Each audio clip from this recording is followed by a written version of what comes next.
¿Es cierto que los extravagantes bailes de Ian Curtis eran en realidad síntoma de un trastorno que el músico padecía? ¿Por qué motivo el primer contrato de Joy Division fue firmado con sangre? ¿Cómo fue la terrible escena que la esposa del cantante halló unas horas después de su fallecimiento? Bueno, de eso vamos a hablar en este informe, de eso y de otras tantas cosas.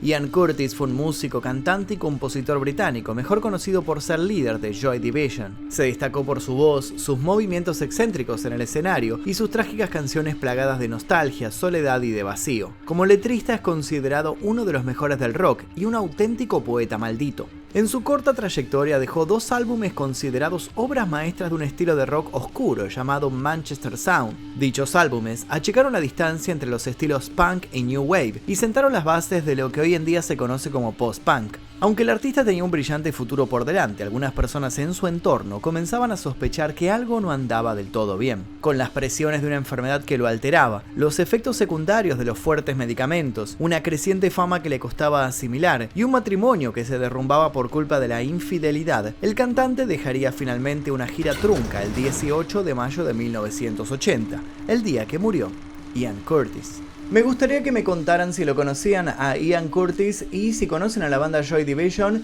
cuál es su tema favorito, si es que tienen alguno. Quiero leer sus comentarios aquí debajo y si tienen alguna anécdota para contar con respecto a él, también quiero leerla en los comentarios. Muchos me pueden contar historias tal vez de tatuajes o de cuestiones personales que los unen a la banda, así que quiero leer esas historias aquí debajo. También los invito a dejar sugerencias para posibles futuros videos, vamos a estar leyendo todo lo que ustedes pongan. Dejen su like, obviamente, y sin nada más que decir, comencemos.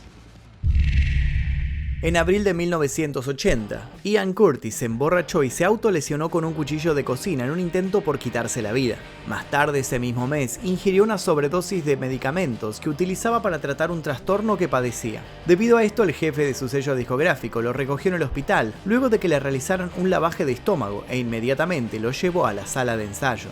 Una vez allí le preguntaron al cantante si estaba todo bien y él se limitó a contestar: sí, excelente, vamos a continuar. Pero las cosas estaban lejos de estar bien. A las semanas, Joy Division tenía programado una serie de conciertos en Estados Unidos, pero el cantante no solo le tenía pánico a los vuelos, sino que también le asustaba la reacción del público estadounidense a las crisis que sufría. Incluso llegó a comentarle a una amiga que prefería morir antes que hacer esa gira. Y pareció tomarse esa sentencia muy en serio. 2 días antes de partir al país americano, Ian le suplicó a su esposa que no lo dejara. Discutieron y todo terminó aún peor. La mujer se fue con su pequeña hija a pasar la noche a lo de sus padres, mientras que Curtis se quedó solo. Fue entonces cuando se dispuso a ver la película Stroszek de Werner Herzog. Y como una especie de macabra premonición o tal vez como su influencia final, en ella, un músico que se traslada a Estados Unidos tiene problemas con sus amantes y acaba quitándose la vida. Durante la noche siguiente, mientras bebía café y whisky, Ian preparó todo minuciosamente. Colocó en el tocadiscos el álbum de Idiot de Iggy Pop, descolgó de las paredes las fotografías de su pequeña hija y del casamiento con su esposa y se dispuso a hacer lo que mejor sabía: escribir. Aunque esta vez no trabajaría en una nueva canción, sino en una carta de despedida. Pero no nos adelantemos, para entender mejor la atormentada mente del artista es necesario que comencemos por el principio. Ian Kevin Curtis nació el 15 de julio de 1956 en Manchester, Reino Unido. Durante su adolescencia fue un joven introvertido de clase media que mostraba interés por la filosofía y la literatura de escritores como Frank Kafka y Jean-Paul Sartre. También era fanático de la poesía modernista, de la mitología y del ocultismo. Por otra parte, sentía una gran fascinación por la parafernalia nazi, aunque en un aspecto estético o literario. Tal vez por ese motivo solía vestir una larga chaqueta militar con la palabra odio escrita en la espalda. Otra de sus grandes pasiones era la música, sobre todo artistas como Lou Reed, Iggy Pop y David Bowie. En 1972, a los 16 años, conoció a través de un amigo a la joven Deborah Woodruff. Rápidamente se hicieron amigos y al poco tiempo comenzaron a salir. Para 1975, tras 3 años de relación, contrajeron nupcias en la iglesia de Santo Tomás en Henbury, Cheshire. La mujer se mudó a un barrio en Chadderton, en donde ambos dedicaron sus días a ganar dinero con trabajos que no disfrutaban. Pero muy pronto todo cambiaría. A mediados de los 70, Ian fue a una presentación de una banda punk que actuaba en el Manchester Leisure Free Trade Hall. Allí conoció a otros 2 jóvenes fanáticos de la música, Peter Hook y Bernard Sumner. La banda a la que había ido a ver no era otra que la emblemática Sex Pistols. Emocionados con el concierto, Bernard y Peter decidieron que debían crear un conjunto. Junto a su amigo Terry Mason compraron una guitarra, un bajo y una batería y reclutaron a Ian como cantante. En un principio la banda se llamó Steve Kittens, aunque los integrantes no estaban del todo convencidos. En 1977 y antes de su primera presentación cambiaron ese nombre por el de Warsaw, en referencia a la canción Warsaw de David Bowie y Brian Eno. En aquella ocasión reemplazaron también a Terry Mason por el baterista Tony Tabak, quien fue sustituido al poco tiempo por Steve Brotherdale. Durante ese mismo año grabaron Warsaw Demo, una cinta que contenía 5 canciones punk, aunque al parecer la batería seguía sin convencerlos y encontraron una forma bastante insólita para deshacerse de Steve. Mientras toda la banda viajaba en una camioneta, le pidieron al músico que bajara a revisar los neumáticos. Brotherdale así lo hizo y la respuesta del resto fue contundente. Aceleraron el vehículo y se alejaron a toda velocidad. Más tarde colocaron un anuncio en una tienda de música avisando que buscaban baterista, y quien se presentó fue un viejo compañero de escuela de Ian Curtis, Stephen Morris. Stephen encajó rápidamente y se unió al conjunto. Pero había otro problema: una banda de punk de nombre similar, Warsaw Pack, estaba generando confusión. Por este motivo, a principios de 1978, la banda decidió rebautizarse. Estaban a un paso de convertirse en leyendas. Warsaw fue nombrada como Joy Division, en referencia a un burdel de un campo de concentración nazi mencionado en la novela La Casa de las Muñecas, donde mujeres judías son víctimas de trata. Tuvieron su primera presentación con ese nombre en enero de ese mismo año, en el Pips Disco de Manchester. En mayo, fueron la primera banda en firmar contrato con la discográfica Factory Records, recientemente creada por Tony Wilson. La mentada firma tuvo un componente insólito: Wilson lo hizo con su propia sangre. De este modo quería garantizarles a los artistas que iban a gozar de una libertad creativa total. En diciembre la banda actuó cobrando entrada por primera vez en Londres, frente a un reducido grupo de 30 personas. En 1979 Joy Division tocó en la BBC, grabando varias canciones para el conocido programa de radio de John Peel. Así comenzaron a ganar popularidad y en marzo de ese mismo año telonearon a la banda The Cure en el Marquee de Londres. Abril sería un mes significativo para el vocalista. No solo le daría vida al disco debut de la agrupación, And Now Pleasures, sino que además nacería su hija, Natalie Curtis. Joy Division comenzó a afianzar por ese año su oscuro e inconfundible sonido, y sin dudas lo que marcaba la diferencia era la grave voz de barítono de Ian, sumado a sus letras depresivas y repletas de referencias literarias. El guitarrista Bernard Sumner solía decir que el cantante era una verdadera caja de palabras, y lo dejaba claro cuando aparecía en las grabaciones, cargando una bolsa llena de papeles con anotaciones. Sus compañeros comenzaron a tocar sus instrumentos y él simplemente metía la mano ahí, sacaba alguna de las notas y creaba la letra en el momento. El primer disco recibió críticas excelentes y comenzó a vender numerosas copias. Con este éxito llegaron las tentadoras ofertas. La Warner Bros., sin ir más lejos, le ofreció a la banda $1 millón por la distribución de su material en Estados Unidos y la grabación de algunos videos. Sin embargo, lo que para algunos hubiera sido la oportunidad de sus vidas, para Joy Division significaba perder el control sobre su música. Y así fue como finalmente la banda no respondió a la propuesta. Querían seguir gozando de la completa libertad artística que les había asegurado Factory Records. En agosto de 1979 tocaron en el Electric Ballroom de Londres, esta vez frente a 1.200 personas. Pero con la creciente fama del conjunto también comenzaron a crecer los problemas. Mientras Joy Division estaba alcanzando el éxito, el estado personal de Ian Curtis no hacía más que empeorar. Sufría de graves ataques de epilepsia que en ocasiones eran confundidos con un estilo de baile muy personal que el cantante había popularizado en sus espectáculos. El Epilepsy Dance era una performance que constaba de un conjunto de movimientos espasmódicos que imitaba las convulsiones padecidas por el artista durante sus crisis epilépticas. Y esto podía suceder en cualquier momento, durante ensayos, durante grabaciones o en shows en vivo. Por ejemplo, durante una noche de grabación, Ian se ausentó durante horas. Esto no le pasó desapercibido al bajista Peter Hook, quien comenzó a buscarlo por los estudios. Cuando finalmente lo encontró, el panorama que halló alarmó a todos sus compañeros. Curtis se encontraba en el cuarto de baño inconsciente. Había tenido uno de sus ataques de epilepsia y al caer al suelo su cabeza había golpeado contra el lavabo. Pero el vocalista no aceptaba ayuda. Ni bien recobró el conocimiento, insistió en que se encontraba bien y se opuso fervientemente a que lo trasladaran al hospital. Incidentes como este eran muy comunes y sucedieron durante varias grabaciones. Para desdicha de la banda, también los conciertos se vieron afectados. En una ocasión, cuando Joy Division teloneó la banda The Strangles, Ian volvió a perder el control de sus movimientos y derribó la batería. A los pocos días tuvo que ser reemplazado para otro concierto. La respuesta del público fue contundente. Al notar que el vocalista no se iba a presentar, generaron disturbios que terminaron con golpes y botellas lanzadas al aire. La solución no parecía estar cerca. Si bien los médicos le cambiaban constantemente la medicación a Ian, no encontraban ninguna causa física para el incremento de la epilepsia, y los fármacos que consumía a diario no solo no parecían surtir efecto, sino que agravaban la situación. Como consecuencia de la ingesta de medicamentos cada vez más fuertes, el cantante desarrolló un cuadro de bipolaridad anímica. Esto se le sumó a un padecimiento previo, su ligera agorafobia, un trastorno de ansiedad caracterizado por el miedo intenso hacia situaciones o lugares de los cuales puede ser difícil escapar o recibir algún tipo de ayuda. La situación en su casa tampoco le facilitaba conseguir algo de paz. La relación con su esposa Débora se deterioraba a pasos agigantados y en el cantante comenzaban a crecer los fuertes sentimientos de culpa. Por si esto fuera poco, un acontecimiento importante lo tenía agobiado. Joy Division estaba a punto de realizar su primera gira por Estados Unidos, aunque al parecer el cantante ya había tomado la decisión de no asistir, y es así como nuestra historia vuelve al principio. El 2 de mayo de 1980, Joy Division se presentó en la Birmingham University. Durante la anteúltima canción, Ian tuvo una salida accidentada del escenario y precisó ayuda para volver al micrófono. Por fortuna para el público, pudo recomponerse y finalmente cantó el último tema. Lo que nadie imaginaba es que este sería realmente el último que cantaría en vivo. El 18 de mayo a los 23 años, Ian Curtis se quitó la vida en la cocina de su casa de Barton Street, en la ciudad de Macclesfield. A la mañana siguiente, su mujer, Deborah Curtis, se estacionó fuera de la residencia.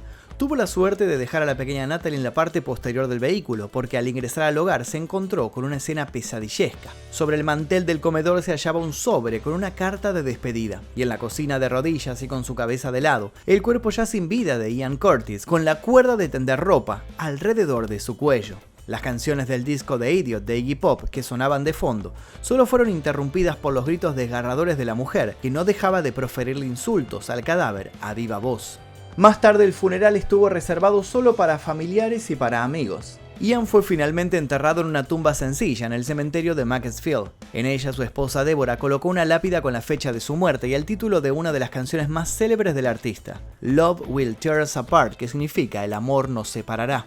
El trágico final del cantante marcó el comienzo de un culto alrededor de su figura y su música. La noticia de su muerte catapultó rápidamente a Joy Division al estrellato, alcanzando a los 2 meses el 6º puesto en los rankings del Reino Unido con el lanzamiento del disco Closer. Este segundo álbum de estudio había sido grabado por Curtis poco antes de su fallecimiento. Inmediatamente después del lanzamiento, los integrantes de Joy Division cumplieron una promesa que habían hecho entre ellos y cambiaron el nombre del conjunto por el de New Order. La temprana partida del joven cantante provocó toda clase de especulaciones sobre las posibles razones de aquella apresurada decisión. Se presupone mucho acerca de la decisión que tomó Ian Curtis de hacer lo que hizo. Desde una profunda depresión hasta el peso de su enfermedad, el fuerte abuso de sustancias como el alcohol y el tabaco, la carga de la paternidad e incluso la ya mencionada presión por su creciente fama y la gira programada para Estados Unidos. También se hizo foco en los efectos secundarios de su medicación, los drásticos altibajos emocionales. Su esposa Deborah manifestó estar convencida de que Ian había elegido su fecha límite, pero aún así se dedicó a montar una farsa delante de la banda por si intentaban convencerlo de lo contrario. Estaba segura de que el viaje a Norteamérica solo le preocupaba porque sabía que no iba a ir, y sostuvo que el artista pudo haber sido un gran actor, ya que logró convencer a todos de que los conflictos de su vida eran producidos por influencias externas y como resultado del estilo de vida que llevaba. Y es que el músico se caracterizaba por ser absolutamente reservado, negándose siempre a importunar a alguien. Por este motivo, ninguno de sus compañeros advirtió nada muy inusual los días previos a su fatídico desenlace. Peter Hook, bajista de Joy Division, afirmó que Ian era su peor enemigo porque nunca quería molestar a nadie, y que al decirles constantemente a todos lo que querían escuchar, evitó siempre que supieran lo que pensaba y lo que sufría. La hermana del vocalista, Carol Curtis, coincidió con este punto de vista. Comentó que Ian podía enmascarar perfectamente sus emociones para no preocupar a nadie y que nunca supieran lo que le ocurría. Además, lanzó una dura afirmación: Dijo que, para ser honesta, nunca pensó que su hermano pasaría de los 30 años. El guitarrista Bernard Sumner declaró en entrevistas que ninguno comenzó a escuchar y entender las letras de Ian hasta que este había muerto, y que fue ahí donde se dieron cuenta de todo lo que el líder de la banda estaba viviendo por dentro. También hizo énfasis en los dos personajes que conformaban la personalidad del cantante, el que pasaba el rato con ellos y se divertía mucho, y el que se expresaba a través de sus letras. Contó que esos polos opuestos no cuadraban, con lo cual todo resultaba confuso. Finalmente, en relación con su muerte, concluyó que Ian estaba bajo una tremenda presión desde todos los frentes. No creía que una sola razón lo hubiese llevado a tomar la decisión que tomó, sino más bien todas las presiones juntas. El baterista Stephen Morris también lamentó haber entendido lo que escribía su compañero después de su muerte, cuando ya era demasiado tarde. Reconoció siempre haber encontrado sus letras fantásticas y preguntarse en más de una ocasión cómo lograba Ian meterse en la mente de otras personas para realizarlas, hasta que la dura realidad le acercó la respuesta. Esa mente atormentada era la suya. Se sabe que en determinado momento sus compañeros sí notaron que Ian estaba librando una batalla, aunque no quisiera hablar de ella. Fue entonces que habían intentado usar la música para ayudarlo a sanar. Su objetivo fue crear canciones para que Curtis se involucrara más en la banda. Querían recordarle que también tenía un gran futuro por delante. Una de esas canciones fue Ceremony, que al día de hoy es interpretada por New Order en su honor. Otra de las teorías más difundidas sobre el estrés que atravesaba el artista tiene que ver con los conflictos en su matrimonio. Ian, al parecer, sufrió las consecuencias de haberse enamorado de otra mujer. Annick Honoré era una periodista belga aficionada al rock que en 1979 asistió a un concierto de Joy Division en Nashville Rooms de Londres. Se interesó rápidamente por la banda y quiso conseguir una entrevista. Los integrantes estaban muy emocionados por haber despertado el interés de una revista extranjera y aceptaron sin dudarlo. El flechazo entre Ian y Annick fue instantáneo y muy pronto se gestó una relación extramatrimonial. Pero los amantes no mantuvieron la situación tan oculta. Rápidamente comenzaron también a trabajar juntos. La joven, además de su relación con el cantante, se convirtió en la agente de prensa de Joy Division en Bélgica. No solo pasó a ser parte importante de la vida del artista, sino también de la banda, sobre todo en lo que respecta a la organización de los conciertos en ese país. Además de sus problemas de salud, Curtis empezó a experimentar para ese entonces problemas en su casa. Su esposa Deborah no tardó en descubrir la aventura y el matrimonio comenzó a desmoronarse. Pero la joven amante no lo veía así. Ella recibía las cartas de Ian en donde le aseguraba que la relación con su mujer ya estaba terminada desde antes de conocerla. Y no fueron las únicas que recibió. Se sabe que luego de su primer intento de quitarse la vida, un Curtis que se recuperaba en una cabaña en Charles Ward no paraba de escribirle cartas a Annick proclamándole su amor.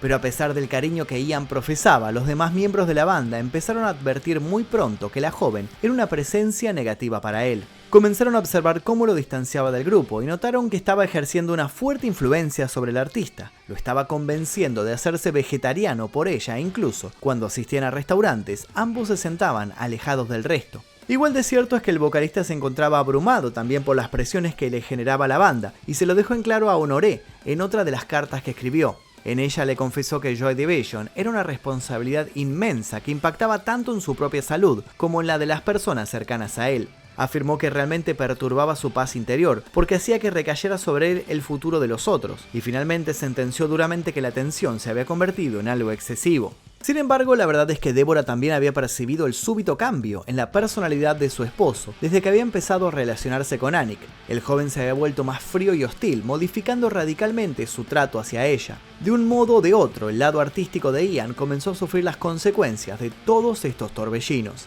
Las letras que escribía se volvieron cada vez más oscuras y depresivas. Nunca sabremos con certeza qué razones arrastraron a la joven promesa a una trágica muerte temprana. Lo que sí podemos asegurar es que dejó un legado significativo en la música y una gran influencia en la conciencia sobre la salud mental. Tras la muerte de Curtis, sus ex compañeros de banda participaron en eventos y transmisiones benéficas, homenajeando la memoria de su amigo y recaudando dinero para organizaciones dedicadas a promover la salud mental. Según ha manifestado Sumner, a la banda le parece muy importante generar conciencia pública, sobre todo en los jóvenes, en un país en donde quitarse la vida es la mayor causa de muerte entre los hombres menores a 45 años. Los músicos siempre se mantuvieron positivos. Morris ha asegurado que hay un mayor conocimiento sobre los problemas de salud mental en comparación a la época en la que murió Curtis. Afirmó que en los años 70 había un estigma que te llevaba a no admitir lo que te ocurría, ya que al hacerlo te demostraba como alguien débil. e insistió siempre en la importancia de hablar sobre estos temas, principalmente entre los hombres jóvenes. Si bien Sumner y Morris lamentaban la muerte de Ian, aseguraron que su compañero había logrado el impacto que quería. Sumner aseguró incluso que el objetivo del vocalista era dejar una marca en la música, algo que sin duda había hecho.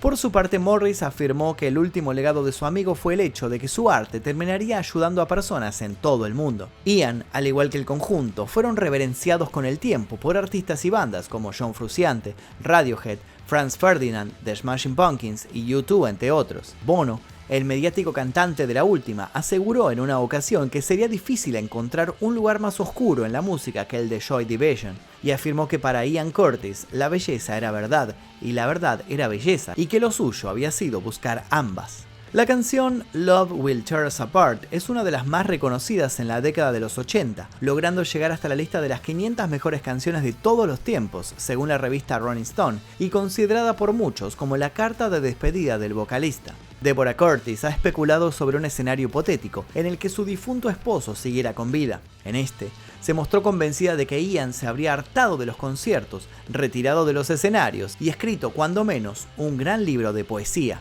Es innegable que Ian Curtis dejó una huella imborrable en la música y en la cultura, porque, como escribió Kafka, uno de sus autores favoritos, él forma parte de nosotros, aunque no volvamos a verlo nunca. Y hasta aquí el video del día de hoy, espero que les haya interesado la historia de Ian Curtis. Si les interesó, les pido por favor que dejen su like, se suscriban y activen notificaciones, y los invito a dejar sugerencias para posibles futuros videos en este canal. Les dejo un par de videos aquí para que sigan haciendo maratón, y sin nada más que decir me despido. Mi nombre es Magnum Mephisto y nos veremos seguramente en el próximo video del día que...